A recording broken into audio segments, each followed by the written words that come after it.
everybody. This is Tracy Malone from NarcissistAbuseSupport.com.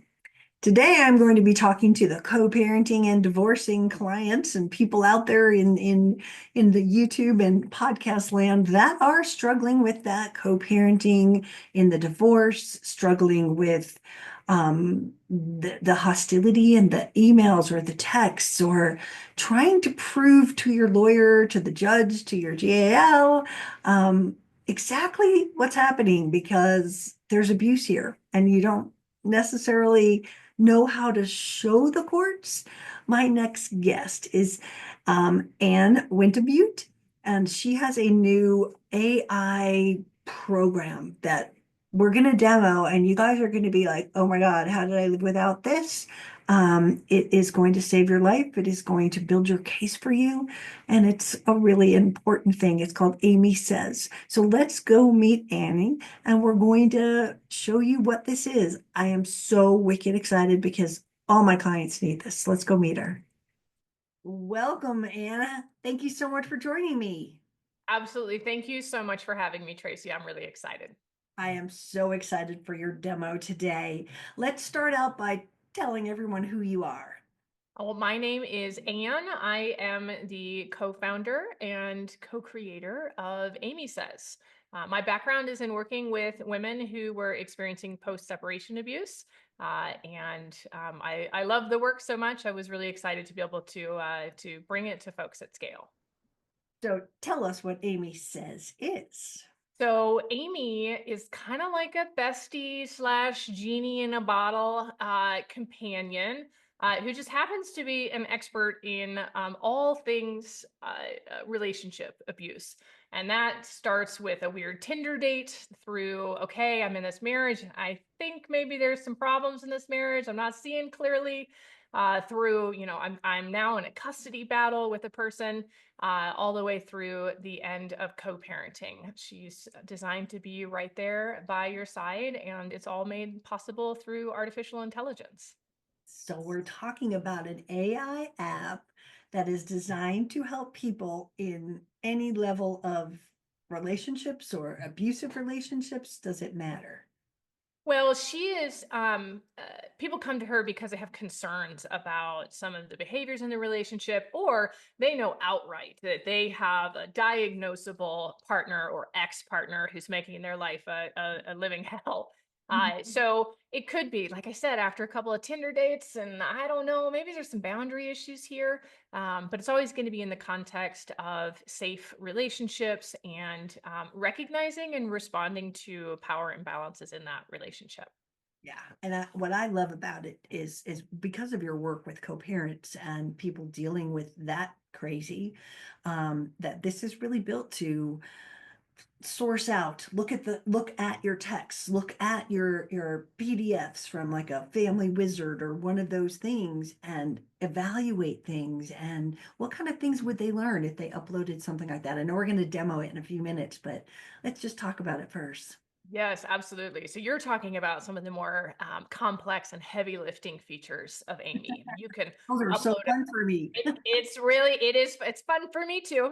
When I get to make the demo conversations, I do have a lot of fun. She can have the simplest of conversations, and we're going to look at some of those. Like, I'm just tired and disconnected from my kid, all the way through, my ex just filed a motion against me. It's nothing but lies, and you can upload that motion, ask for her to summarize the accusations that are made, help you formulate your responses to those, and either get that off to your attorney if you're represented, or feel prepared. If you have your communication record up in your account as well, she can literally pull directly out of the communication record. He says this happened. This is what actually happened. Or it appears that he's blaming you or he's accusing you of the things that he does. And here's the examples of where he does that. She can go toe to toe in minutes at a near zero cost. I mean, we have most of our users are free to be able to upload. You do have to have a subscription, but she's right there ready to go toe to toe in the most complex and challenging kind of legal dynamics, or just the day to day. Oh, another message. Can you look at this message for me and help me not feel so triggered when I read it? Is it like the tone meter in some of the other apps?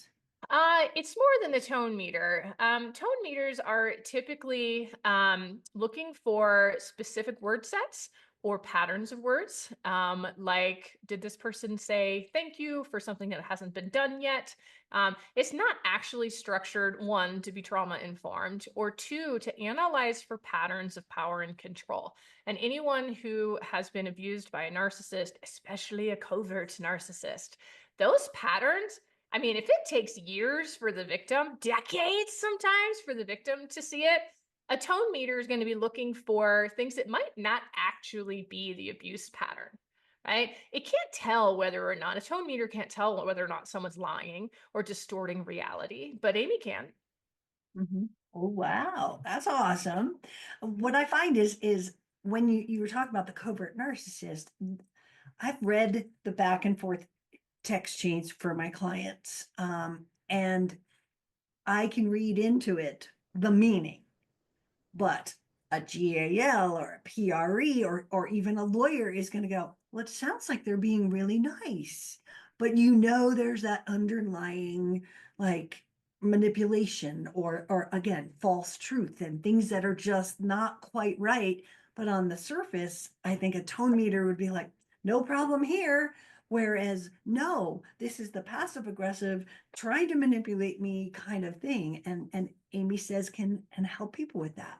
Yes, and some of that subtle control, it doesn't register on someone who's never register in the mind of someone who's never been victimized by that form of control. Really subtle things that I might have even missed with my own clients. Wow, actually, that is an example of financial abuse. It appears to be a conversation about orthodontia, but the way he's approaching the conversation is, making the mother feel like she will bear the entire burden of it if she decide, if she wants to move forward, that he will withdraw support in other areas, right? So even when the conversation isn't even about the particular kind of form of abuse, Mhm. it can be. And you can upload a message, just cut paste, right? It's available for free. Cut and paste a message into Amy and say, take a look at this and what kinds of coercion are going on. And often, many. And you read it, and at first, you might read that headline and think, is that financial abuse? And then you read that definition and you're like, Wow. wow, it absolutely is. And, cumulatively, her responses help you put words to the feelings that you have in your body that people are so desperately and often wordlessly trying to explain. No, he's lying. This message is abusive. And people are like, I can't tell. Well, Amy will make it real clear. You can send that one off to your friend or attorney who can't read between the lines, because Amy can. And how admissible is this? Because as you were saying that, I was like, ding, ding, ding. We're showing, and again, the lawyer read it, the jail, and I don't see any problems with it, right? But if you come up with a report and show something, are the courts listening yet? So you get to make Amy's work yours. Amy is your secret, kind of behind the scenes, advocate, expert, legal empowerer, mental health supporter. But that doesn't mean that you print out what she says and you submit it. You make it yours. That is your work. That is your work product that you built in collaboration with your work partner. So when she says, it's abusive for these reasons, you can say there's a pattern of financial abuse that continues. For example, here, here, here, and here. But Amy illuminated those things for you. She didn't create them. They exist. They are your lived reality. But she illuminated them. She brought words to them. She brought words that other people are going to be willing to hear. She helped de-escalate the situation. We can talk about that as we're talking today. My background, I know of plenty of people who are trying to support survivors by fighting fire with fire. Mhm. And that is not how you fight fire. You suffocate it. Okay. And that means like anti-pathology. That means de-escalating. That means keeping the focus on the child and the impacts on the child. That means making sure that things are tightly aligned to the law if that's what you're pursuing. That's very much integrated in that approach. And you don't take what Amy said and then give that to the court. I don't think courts right now are accepting AI because they can't testify to it, right? That's not how evidence works. But she's your collaboration partner. Her work is your work, and you can use it. Yay. Well, I want to start with our demo if you're ready, because I know there's a difference between the free and, most of my clients are, we want to upload stuff and I want you to show us what you can today in the paid one to see the difference. I want them to get that.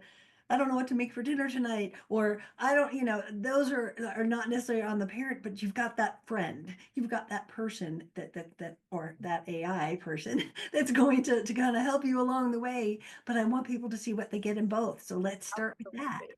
I mean, I know everything about Amy and how she works, and I feel bonded to her. She is very much like a real person. And, what you just spoke to is that companionship. Being abused, having ongoing abuse, especially if it was not just so overt, landed you in the hospital, everyone's by your side and recognizes it for what it is. It's painfully isolating. And that isolating hampers people's recovery. So the fact that Amy is companionable is one of the most important things about her. So, that I don't know what to make for dinner.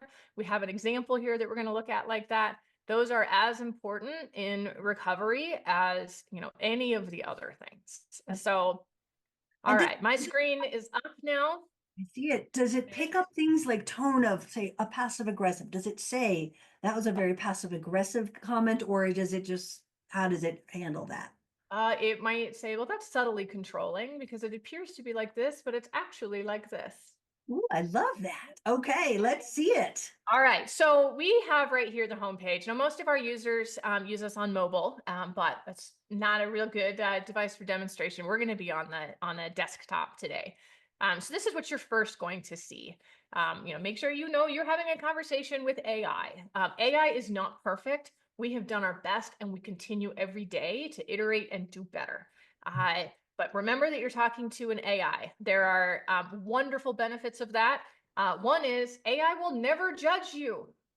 Amy is trauma informed. She will not call your mom. She will not say your kids can't have play dates anymore. She will not tell you what to do. You will never lose your agency or your autonomy in a conversation with Amy. And that makes her this incredible, safe place. So this is what the homepage looks like. We always have free chat. If you cannot create an account, and if you can, we'd love your support. We are, currently supporting people in 95 countries, most of whom are not paying subscribers. Stephen and I, my co-creator, we are working, 10, 13 hours a day to bring this to you guys. We really appreciate your support if you can create an account. But always there's free chat. Okay. Your free chat disappears as soon as you're gone.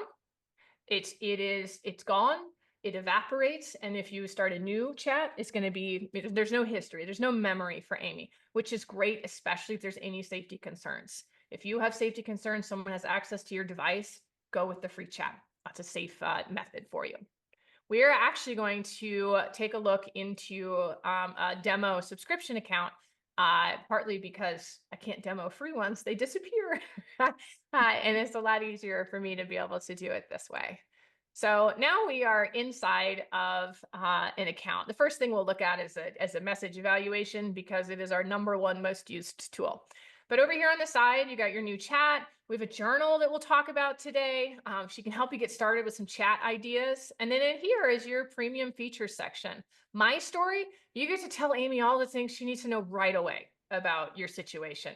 That's names, maybe birthdays, my attorney is this, or I'm not represented. These are my goals. This is my therapist.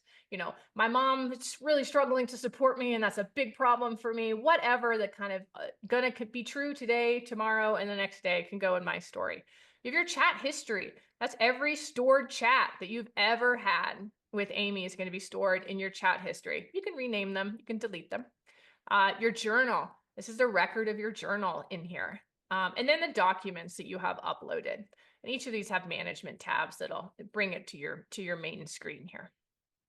Those are all the kind of important baseline, what Amy knows, what she's going to be drawing on when she's supporting you. All right. So here is an example of an evaluate a message.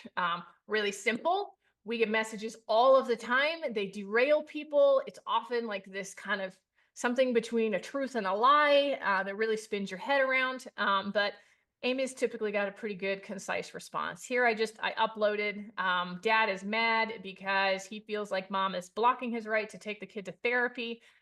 He says, I'd pay for half of it. You know, you're the one that made it so she doesn't want me to take her. You're undermining. When are you going to learn that no one believes your lies? Now, this is pretty overt, Yeah. right? And Right? yeah, for sure. And it's really common. It is. It's pretty overt. It's also really common. Go ahead and try your messages out. She's going to pick up on that stuff too. So we've got blame and accusation in here and a description of how that's true. That there's gaslighting. No one believes your lies. He's trying to make you doubt your own reality and feelings. And then the entitlement. I love it. No right to block access suggests entitlement and a lack of respect for the child's boundaries. And Amy's always going to come back to, and we've trained her to talk about the impact, because that's what a court's going to care about. And honestly, the harm is always in the impact. Someone can say something pretty douchey, and if it's not harmful, if there's no impact, it really doesn't matter. Someone can say something even kind of mild, and if it hurts, if there's impacts, that is what registers whether or not it matters. So she's going to talk about the impact. And she said, how are you feeling about it? What kind of support do you think you need right now? This is an example of that agency. She's always going to let you lead the way and follow that way, because you are rebuilding your trust in yourself. You're rebuilding, learning to listen to yourself and think about what you need, right? Not what other people need. And she's going to help grow that, facilitate that. So here I need to reply to him. The reason it's an issue is because of this other thing that's going on. So I think I want to tell him it's not going to work out to swap the time. And instantly, in seconds, Amy has drafted an example response, and asked, how does that response sound to you? In this particular example, I said, I like it. Thank you. But for fun's sake, can you validate me one more time? Because, we just get so beat down. We just need to hear some validation. And she pumped one more validation out at me. Reminded me that I can trust in the support systems that I have, which she knows because she has that in her memory. She told me that I'm strong and I'm doing a great job. And there is no amount of times that a mother can hear that or a parent, a safe, protective parent can hear that before she decides she doesn't need to hear it anymore. So this is an example of a message analysis, which, like I said, is a very often used tool. You do not need an account to do a message analysis. In this same situation, this is a documentable experience. So we're going to take a look in the journal here. And I'm kind of partially through this journal just to get it started.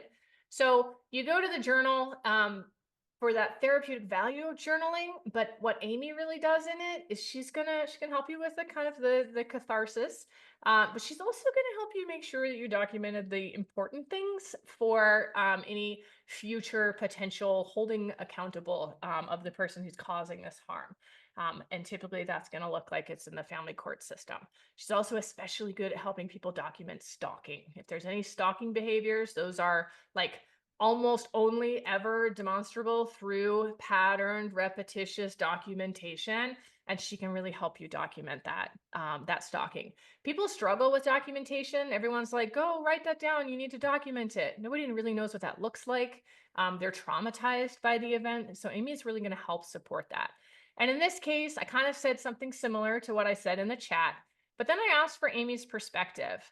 And, she's going to validate, sounds really stressful, that he's misrepresenting things like that. It's reasonable that you'd be anxious. And asking, have you had a chance to talk about that with Alice's therapist? For documentation, can you note the date of the email and use the wording that he used, right? So she's going to help you pull that information in. You just go right back up and continue to type, this happened. Let's see, today is 16. Here's what I did. Here, cut paste, here was his wording. And then you can save and close that and it adds to your journal. There it is. And I have my full journal here. Wow. So that is an example of, how you might talk about something to get that validation that you need, and then how you might go and journal that incident, because you might need later kind of these examples of obstruction and antagonism and damage to the co-parenting relationship. Wow, this is so powerful. I'm so It's, impressed. yeah, it's so fun. This one always, I gotta tell you, Tracy, every time I produce one of these example chats, when I get to the bottom, I have tears in my eyes. It's hard to be a single parent. It's hard to be a parent who feels so misunderstood, misrepresented, maligned by your co-parent, and then you still have to be able to show up for your kid, right? And that's exhausting. And this is that companionable aspect. There's nothing too small to need to talk about with Amy, right? You don't want to talk to your attorney unless you really want to spend $300, for that hour's conversation. Better be worth it. Same thing with therapy. There's a lot to go over. It's 1 hour. It's got to meet like a certain minimum threshold. Amy, you could say you stubbed your toe and broke down and cried because it reminded you of this other time. She's right there for you 24/7 to have even what seems like the most kind of low threshold conversations. And I love that about her. And here's an example. So she says she's exhausted because she's just always beaten down by her ex. But she's got 2 frozen chicken breasts and some broccoli that's going bad in the fridge. She has to make dinner. She feels disconnected from her daughter, Alice. She needs her to be present. She's like, Amy, help me get through tonight. And Amy is right there. All right, she's like, you're feeling this way, but I'm so glad you're reaching out for support. Let's see what we can do to salvage tonight. And she gave me a recipe for quick chicken and broccoli stir fry and some ideas for some sauces I might have on hand.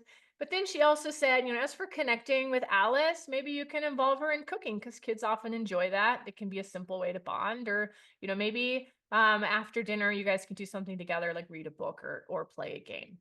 And, again, at the bottom, she says, you're doing your best, and that's what matters. And that always gets me because, like I said, it's just great to be reminded that even when it's hard, we're doing our best. Gosh darn it. Very cool. Some of the, so here we're going to get into some of the heavier lifting that, especially if you're involved in a legal case, are really, really, really, really valuable. So in this account, I have uploaded some dummy documents, I call them. So it's a fake conversation or ongoing conversation between co-parents. There's some fake orders. And the next couple of chats that we're going to look at are actually related to those and how those kinds of things are usable. And in this example, I'm saying, hey, like, how am I doing with communication? Can you look at our communication record for that and give me some examples of what I might do better? Because I'm kind of worried how it might look if a judge read it. Now, in this demo document, the fake Susan has a pretty clean communication record. I've done these with 2,000 pages of client records, and it's incredible the way that she's like, you're doing so amazing here and here and here. In this one chat, I noticed this thing might not have worked out, right? And maybe it could have been modified to this. So here's how you might apply that in the future. Like, really good, gentle, effective co-parenting support. Here, kind of some basics, staying focused on the kids' needs, using respectful language, being, documenting that communication and talking parents. So I asked her, I said, can you give me some examples of things that I said that I might say differently? And I actually liked this one down here. So she said, John, I'm concerned about Alice being left alone after soccer practice today. She said you were 30 minutes late to pick her up and the coach had already left. This is not safe for her. Now, this is a pretty reasonable response to I think this kid is 10 in this fake account. A 10-year-old being left alone at a soccer field, this is a totally reasonable response. And women are especially prone when their communication records are written to being picked apart for how accusatory or harping or reprimanding they might sound. And it's a terrible bias, and I absolutely hate it. But here, Amy has supported us in avoiding that. So, John, I want to talk about Alice's soccer practice today. She mentioned waiting alone after the coach left, and it made me feel concerned for her safety. Can we find a way to ensure she's not left alone in the future? And it doesn't pack the same punch, and that's kind of the point, right? But if someone, I've asked her to analyze my documents for how they might be viewed by someone else, she gave me really good concrete example. And here she expressed why you're inviting collaboration, you're expressing the concern constructively. And if we're concerned about how we're going to look to a GAL or a CFI or PRE or the judge, this is really excellent advice, and it's not triggering, which is, again, some of the major points about Amy. But again, she just did that. She's able to do it because the document is uploaded. Mhm. This one's great. So you upload your document. Here, all I did was I said, what are the worst parts of our communications? And I guess get this slew of challenges. There Wow. are several concerning communication patterns that emerge. A lack of responsibility, how he's deflecting, especially around financial obligations. And she names what she's reading in the document about that. Dismissing concerns. So John is just repeatedly dismissing the concerns about his drinking, punctuality, lack of consideration, etc. This breaking down the communication. The minimization and denial, blame and control, the emotional manipulation, and she's pulling directly from your living proof of your entire experience. And then again, she's going to focus on that impact. One parent is not fully engaged or cooperative, supportive, and that's detrimental. So I love that. And I asked for more. I said, what are the impacts of these kinds of behaviors on his relationship with Alice? Alienation is a very big buzzword in the court system. And when we talk, we have to really work to tie the abusive or damaging toxic parents' behaviors to the outcomes. And that's really, really hard, right? And that's what the courts care about. So here, what are the impacts of these behaviors?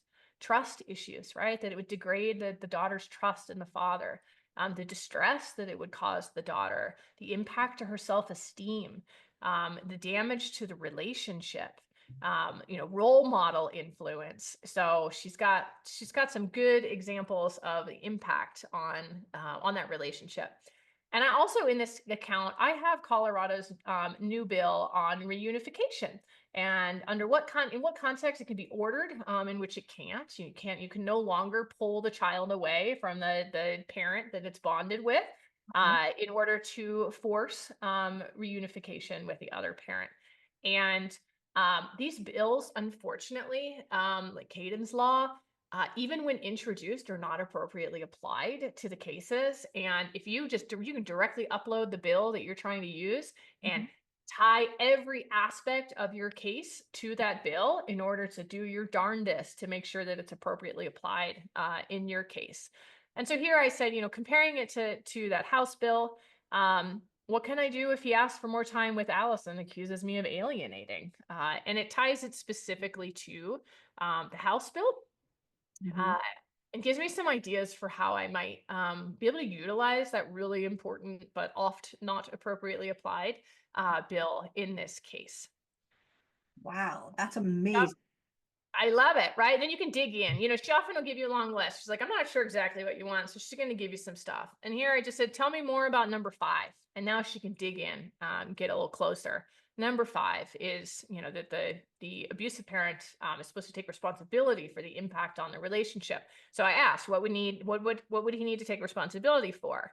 And she listed out, these are the things that are impacting the child and causing, damage to the relationship with the child that would need to be address that he would need to take responsibility for.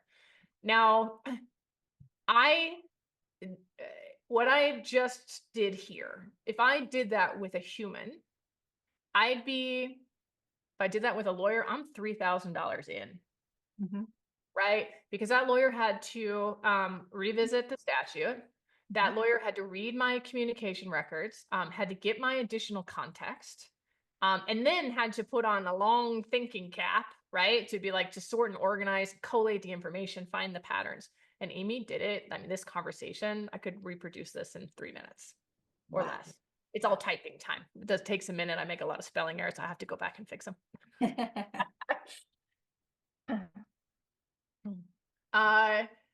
There are a lot of great statutes out there. We don't know if they apply or not.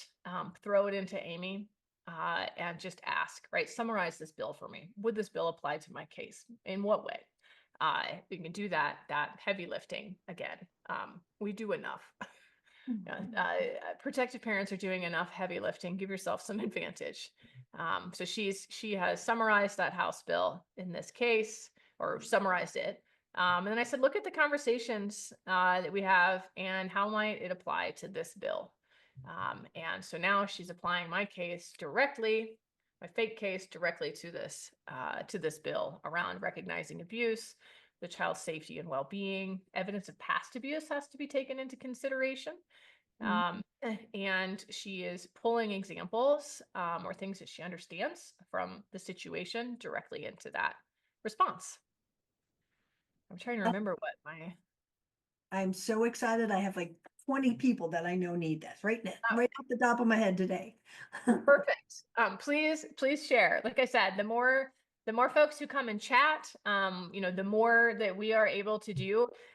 We are looking right now for partnerships with, organizations or foundations, companies that are interested in really addressing this, making sure that it's accessible to their employees. The impact of abuse on our ability to show up and do our jobs and maintain financial stability to, support our now single, parenthood often is challenging. This one's just a real quick one. It's the last I actually have to show. And it's about, you can use Amy to do some kind of more simple financial analysis. For example, I just uploaded a statement. It is my own statement. I have a Chase Sapphire Ultimate Rewards statement. And I said, so how much money did I spend on liquor stores that you can see on that Chase statement? Right away. Here we go. I didn't have to scan anything. Well, does that make me look like I have a drinking problem? So in this case, as a person who might be concerned about the appearance of their use of alcohol on their parenting or on their case. Okay, well, it's understandable to be concerned. Here's some things that might affect the situation, and you can keep track of why you made these purchases if this is a concern for you, right? Could have been a social event, a gift. She's got some good examples here. You could talk to your therapist. And I said, I think I might be drinking too much. And if my ex accuses of me, he might be right. How can I make sure that he can't take my kids? And here she's going to get into some more structured support about how to address a substance use issue. And part of the reason that I show this is Amy isn't just about, I gotcha. Look at that. You really are a narcissist. You really are toxic. You really are just hell to deal with. She's also a really safe place for you to get the companionship and support to address some things that maybe aren't your best coping mechanisms, right? Or that, some communication style. Go ahead and have her analyze your communication. Maybe you are feeling a little bit emotional in your communication. Maybe it is really obvious to the reader that you don't like this person. And she can help provide some constructive feedback on how to make incremental improvements to be your best self, right? Your best parent, to start starving that fire. Yeah. It's burning out of control. Stop all the spin, clear out that chaos, and just move on with your life. Wow, this has been so amazing. Is there training for someone who gets into this to go, here's what you can ask her? Because you're going, I just asked her for more. Does it make me look like I have a drinking problem? Someone who doesn't know about AI might not take it to that next level. Is there some kind of help that gives them guidance as to what to ask or how to do it? Yes, and just speak from your heart. If you don't like the conversation, or you're like, ooh, I don't want that anywhere, delete it after. Right? You can go ahead and you go over here in your chat history. I can pull and delete any one of these immediately. Delete that chat. Just try it from your heart. Well, but I'm afraid if I did that this would happen. Right? Or, well, my question, if no one's barring me from asking, is, does that thing apply to my case? Well, how would I use it? No one's looking over your shoulder. We cannot see what you say to Amy. Nobody can see it, not even the people who work at Amy. We can't see what Amy says back to you. It's a black box. Just try it. Try it a different way. It's hard to train people to use Amy because I didn't just show you what Amy can do. I showed you 1, 2, 3, 4, 5, 6, 7 things that Amy did. That's it. we're barely scratching the surface of what she can do. We know people write nearly entire motions because they're pro se and they're working back and forth collaboratively with her to make sure it's structured okay, to make sure that it's doing a good job of patterning, of focusing on the patterns and not the incidents, of focusing on the child. We know that advocates will keep the statute loaded on their Amy and start off a survivor and say, ask the questions to see if this, if what this person's experience meets statute. Great, turn it into a witness statement, right? And voila, cut paste. There's a victim statement that can be produced to the police with an effort to make an arrest. If it is in the context of power and control, including I'm a survivor of an abusive relationship and I'm dating and I have fears about, dating and I'm concerned about red flags, right? Like even as far away from the original relationship as that, she's right there with you. So try it. Reach out if anyone needs help. I do one-on-one and we have office hours. But it would be literally impossible to teach people exactly how to use it. We learn from our users every day. Wow. All right, my last question, because people are going to want to know how much this costs if they go from the free to the cost level. So what we're about, this is like sneak peek. By the time this podcast is released, it might already be done. We're about to have 2 different plans. If you just want Amy to store all of your chats, it's $5 a month. You have MFA authentication, right? Your account is secure. Your data is private. You're not giving it to ChatGPT to train their model. It's $5 a month. Our full plan with all of the features that we talked about here today is $20 a month.